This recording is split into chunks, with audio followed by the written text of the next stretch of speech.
मंगळ आणि केतू हे दोन्ही ग्रह अग्नितत्वाचे आहेत. हम्म, हे कुठल्या राशीत आहेत? सिंह राशीत. अग्नितत्व.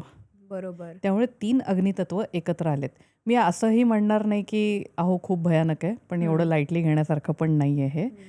पुन्हा ही युती दर 1.5 वर्षांनी घडते. त्यामुळे काही लोक जी अगदी अशी ओरडून सांगतात ना की अरे मंगळ केतू एकत्र आलेत, दर 1.5 वर्षांनी येतात. बरोबर. 1.5 पावणे 2 महिन्यासाठी येतात, पण येतात.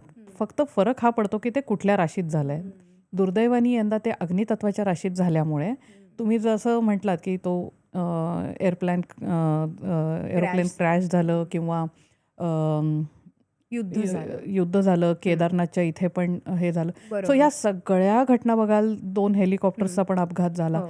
सगळीकडे अग्नीचा संबंध आहे, स्फोटाचा संबंध आहे. त्यात आता एकांच्या घरी सुद्धा हो, सिलेंडरचा किचनमध्ये स्फोट स्फोट झाला. ते झाला. वाचले, पण Yes. स्फोट झाला. सो आता ह्या काळात घडणाऱ्या घटना जर तुम्ही बघाल 30 जुलैपर्यंत, तर त्या अग्नीशी संबंधित असणार आहेत.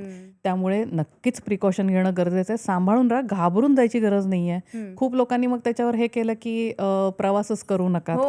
अहो हे असं नाहीये. प्रवासाचा कारक ग्रह बुध आहे.